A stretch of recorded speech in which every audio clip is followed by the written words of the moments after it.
tahapan saling membantah saja tentang narasi Malikil dan juga keduanya. Tadi dimulai oleh Malikil dan sekarang tadi Laskar kembali ke Malikil. Gugurkan narasinya, silakan. Oke. Jadi Pak, argumentasi Anda itu argumentasi politeis. Oke, nih. Tolong dibesarkan layar saya. Nih ya. Argumentasi Anda politeis, Pak. Jangan ada padamu Allah lain di hadapan aku. Jangan sujud menyembah kepada Allah lain. Jangan sujud menyembah dan beribadah kepada Allah lain, sebab aku, Yod-Heh-Vav-Heh Bapamu, Allahmu adalah Allah yang cemburu. Tuh. Kamu kalau saat ini menyembah beribadah kepada Yesus, kamu sedang membangkitkan cemburu Tuhan. Tuhan konsisten tidak dengan perkataannya. Jadi untuk mengenal Tuhan, kepribadian Tuhan, lihat hukumnya. Sebab aku. Ini bisa diedit. Sebab kami, ya, kami bisa diedit ini. Kenapa Anda mau membangkitkan cemburu Tuhan dengan menganggap ada Tuhan lain selain Bapa? Kenapa Anda mau membangkitkan cemburu Tuhan dengan menganggap ada Elohim lain selain Bapa? Kenapa? Jadi Pak, yang saya harapkan di dalam diskusi itu adalah kejujuran. Jika kalian politeis, ya jujur politeis. Jangan politeis tapi berkedok monoteis. Jangan buang-buang energi kita Pak untuk menyadarkan politeisnya Anda. Narasi Alkitab sajalah.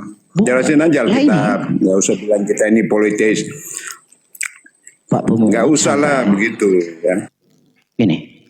Jadi Bapak itu konsisten. Tuhan itu konsisten. Jangan ada padamu Allah lain di hadapan aku.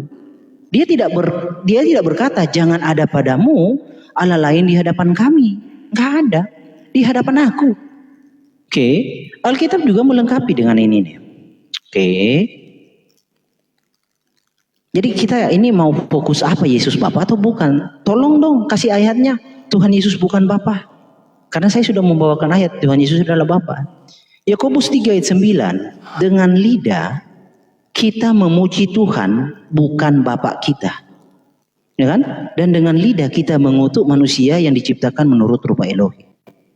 Dengan lidah kita memuji Tuhan bukan Bapak kita. Saya tambahkan kata bukan. Udah. Ada ayatnya. Terlalu panjang Malikil. Gak apa-apa dulu kawan ya. Biarkan dulu. Nanti akan kita, karena tadi saya udah janji 1-3 menit untuk memberikan narasi ya. Oke, silakan. Jadi gini loh kawan-kawan. Tuhan Yesus itu jika bukan Tuhan, maka tidak ada gunanya pekerjaannya, tidak ada nilainya. Darahnya itu tidak ada nilainya. Tubuhnya nggak ada nilainya. Nyawanya nggak ada nilainya. Karena dia manusia.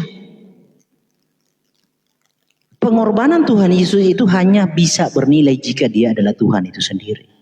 Jika dia bukan Tuhan, nggak ada nilainya pekerjaannya. Karena sama aja dengan kita. Kan ada tuh di dalam Alkitab. Kain yang kotor, ya kan? Periuk tidak akan mana mungkin periuk itu mau mengatai pembuatnya, mau mengatur pembuatnya. Banyak kan ayatnya. Dengan lidah kita memuji Tuhan bukan Bapak kita. Jadi Tuhan itu bukan Bapak kita. Saya tambah nih biar genap. Tuhan bukan Bapak kita. Jadi apa yang disangkali dari Yesus? Darahnya sumber, tubuhnya ada sumber, nyawanya sumber. Apanya yang bukan Bapa? Bapa itu apa sih? Bapa itu sumber. Harusnya belajar kepada iblis. Kenapa iblis disebut Bapa? Argumentasinya apa? Belajar kepada iblis.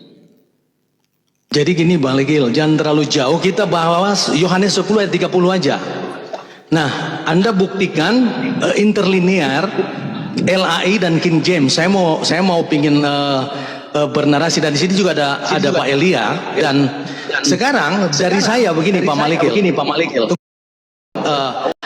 Saya membaca LAI, King James Version, dan bahasa Yunani, interlinear. Aku dan Bapa adalah satu. Supaya dengar, untuk membahas kata satu dalam perkataan di dalam LAI Yohanes 10 ayat 30, aku dan Bapa adalah satu. Bukan aku dan Bapa adalah sama ya. King James Version, I and my Father are one. R ini kalau is one ya oke. Lain, ini are one, berarti lebih dari satu orang, plural. Interlinear, bahasa Yunani, ego, kai hopatel. Saya ulangi, ego kai hopater, hen esmen. Aku dan Bapa, atau kami, bahasa esmen, bahasa Yunani, lebih dari satu. Kata satu dalam bahasa Yunani terdiri dalam beberapa kata. Heis maskulin, mia feminim, dan hen adalah netral, dan monos adalah tunggal. Misalkan ke satu, heis, kedua, duo, treis, ketiga. Sedangkan mia biasanya digunakan untuk menerangkan kualitas dari sebuah objek. Jadi kata hen di sini digunakan yaitu dalam pengertian satu kesatuan, misalnya satu tindakan, satu perbuatan, dan satu hakikat. Saya mau pingin membuktikan secara eksegese bahwa aku dan Bapa adalah satu. Untuk mendapatkan makna kata satu, perlu melakukan eksegese atau eksegesis secara benar dan teliti, keterkaitan dengan ayat yang lain, baik dalam perjanjian lama maupun dalam perjanjian baru. Ini membuktikan Alkitab menjawab dirinya sendiri. Satu contoh, silakan nanti habis ini Pak Malikil boleh pakai buka Bible Hub. Saya juga buka di sini, cuma saya tidak usah open kamera karena ini singkat aja. Misalkan contoh di dalam perjanjian baru, Yesus berkata dia adalah gembala. Yohanes 10 ayat 27 saya bacakan, perjanjian baru. Domba-dombaku mendengarkan suaraku, dan aku mengenal mereka, dan mereka mengenali aku. Ini kata Yesus yang terlihat sebagai manusia. Nah, perkataan di dalam Yohanes 10 ayat 27, Allah pun di dalam perjanjian baru mengatakan Allah pun, Allah Bapa, dia adalah gembala. Di mana ayatnya? Yehezkiel 34 ayat 11 saya bacakan. Sebab beginilah firman Tuhan Allah, dengan sesungguhnya aku sendiri akan memperhatikan domba-dombaku dan aku mencarinya. Itu satu. Yang kedua, ini sebagai bukti yang kedua, di dalam perjanjian lama, Mazmur pasal 23 ayat 1, Jod-Heh-Vaveh atau Bapa atau Tuhan huruf kapital mengatakan, Mazmur Daud, Tuhan atau Jod-Heh-Vaveh dalam ketigaan ini, kalau menurut kami Tritunggal, Jod-Heh-Vaveh itu bukan pribadi personal, ketiganya Bapa, Firman, dan Roh. Jod-Heh-Vaveh atau Adonai atau Tuhan huruf kapital adalah gembalaku, takkan kekurangan aku. Perjanjian baru, Yesus pun membuktikan bahwa dia adalah gembala yang baik. Yohanes pasal 10 ayat 14, akulah gembala yang baik, dan aku mengenal domba-dombaku, dan domba-dombaku mengenal aku. Dari kedua contoh ayat perjanjian lama maupun perjanjian baru ataupun perjanjian, mereka mengklaim sama-sama bahwa mereka gembala. Silakan Pak Malikil membuktikan apanya yang satu. Tuhan Yesus memberkati. Oke, besarkan layar saya. Oke, gini. Kalau sudah mau, saya sih berharap ada orang yang bisa membantah ya setiap argumentasi saya. Bukan larut begitu ya. Dan saya menganggap tidak ada ya bantahan, dan itu telak. Yohanes 10 ayat 30 itu kita bicara dari ayat keberapa? Ya, dari ayat yang ke-27, ayat 26 atau 25. Yesus menjawab mereka, aku telah mengatakan kepadamu, tetapi kamu tidak percaya pekerjaan-pekerjaan yang kulakukan dalam nama Bapakku, itulah yang memberikan kesaksian tentang aku. Jadi aku dan Bapa itu berbicara tentang pekerjaan. Oke, domba-dombaku mendengarkan suaraku dan aku mengenal mereka dan mereka mengikut aku. Tadi mungkin Pak Laskar terpeleset. Yotefafe adalah Bapa yang adalah gembala. Lalu Tuhan Yesus juga adalah gembala. Ada berapa gembala? Hanya satu gembala, Pak. Oke. Ayat 28, aku memberikan hidup. Jadi aku dan Bapa adalah satu. Ini adalah suatu penyingkapan sebenarnya. Tuhan Yesus sedang berkata bahwa dia Bapa itu. Ya. Bukan terpeleset itu, memang kebenaran. Oh, kebenaran, oke. Langsung aja. Oh enggak. Yotefafe itu ketiganya, jangan superlim kau menarasi yang tidak. Selalu kami Tritunggal, Yotefafe itu ketiga personal. Saya bilang kebenaran kok. Superlim. Sudah. Superlim, silakan. Oke, gini Pak ya. Jadi tidak ada 3 Yotefafe, Pak. Itu salah besar. Gini ya. Itu dari mana Bapak nih? Akulah Yotefafe yang menjadikan segala sesuatu yang bersama-sama.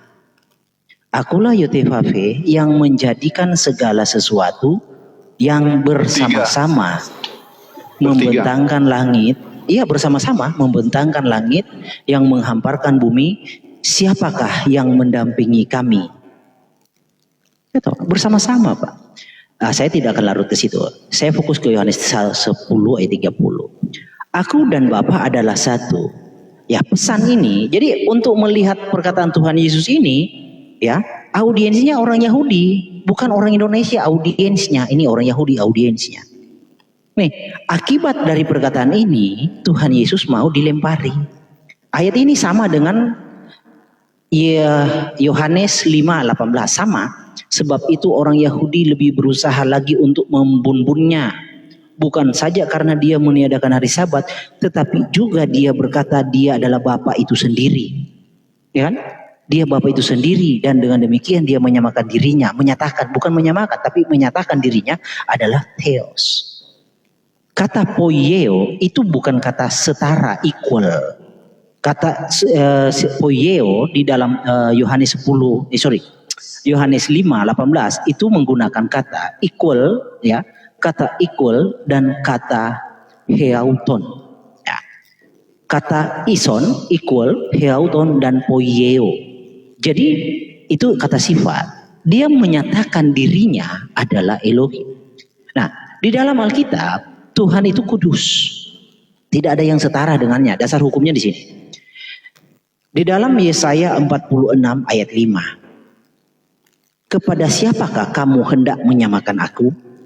Hendak membandingkan dan mengumpamakan aku sehingga kami sama? Jadi tidak ada yang sama dengan Tuhan. Kepada siapa kamu hendak menyamakan aku? Hendak membandingkan mengumpamakan aku sehingga kami sama? Tidak ada yang setara. Nah, hal ini sudah dibuktikan oleh kegagalan Musa. Musa di dalam Bilangan 20 ayat 10, kenapa Musa itu tidak masuk ke tanah perjanjian? Bilangan 20 ayat 10 sampai 12. Apa penyebab Musa tidak masuk ke tanah perjanjian? Musa di ayat 12 dikatakan, tetapi Tuhan berfirman kepada Musa dan Harun, karena kamu tidak percaya kepadaku dan tidak menghormati kekudusanku di depan mata orang Israel, itulah sebabnya kamu tidak akan membawa jemaah ini masuk ke negeri yang akan kuberikan kepada mereka. Jadi Musa tidak bisa masuk ke tanah perjanjian karena tidak menghormati kekudusan Tuhan. Apa kekudusan Tuhan? Kekudusan Tuhan itu tidak ada yang setara dengannya. Lalu di bagian mananya Musa melanggar? Ini. Di ayat 10 Musa berkata, apakah kami harus mengeluarkan air bagimu dari bukit batu ini? Jadi kami ini, Musa mensejajarkan, menyetarakan dirinya dengan Tuhan. Ini kata kami, kalau dalam originalnya ini lebih strong. Jadi kami ini adalah pihak yang berotoritas yang bisa menyebabkan dalam originalnya. Kami harus mengeluarkan air itu bagimu. Jadi Musa membuat dirinya setara dengan Tuhan. Ini kesalahan Musa yang dianggap oleh Tuhan tidak menghormati kekudusanku. Nah, di hubungannya dengan Yohanes 10 ayat 30, jika Tuhan Yesus itu bukan Bapa, maka Tuhan Yesus akan mengalami hal yang sama. seperti Musa. Makanya di dalam ayat 33 dijawab begini. Jawab orang Yahudi itu, bukan karena suatu pekerjaan baik maka kami mau melempari engkau, melainkan karena engkau menghujat Elohim, dan karena host di mute boleh? Menghujat Elohim. Iya, kalian sebentar. Sebentar Bang Malikin, nanti berapa menit kemudian coba dikasih ke Bang Koisin dan Bang Elia. Tadi pengen bernarasi tuh, kayaknya mereka tunggu dari tadi. Iya, sebentar. Kita akan kontrol nanti. Silakan ya. Pak atau permisi ya, maaf. Oke, silakan. Saya ulang ya. Jawab orang-orang Yahudi itu, bukan karena suatu pekerjaan baik maka kami mau melempari engkau, melainkan karena engkau menghujat Elohim. Kenapa? Karena engkau hanya seorang manusia saja, menyatakan dirimu Allah. Jadi Tuhan Yesus jika manusia maka dia menghujat. Jika dia manusia maka dia menghujat. Kalian mengimani Tuhan Yesus manusia kan? Jadi Tuhan Yesus tersalib itu bukan karya penebusan. Tuhan Yesus itu tersalib bukan karya penyelamatan, bukan, tetapi karena upah atau buah dari penghujatannya. Karena tidak ada manusia yang setara dengan Elohim. Nih, melainkan karena engkau menghujat. Santailah. Iya, terlalu panjang. Karena engkau menghujat Elohim dan karena engkau sekalipun hanya seorang manusia saja. Ya. Jadi Yesus itu ini Malikil. Kamu tanya dulu. Oke. Ya nggak apa-apa, silakan.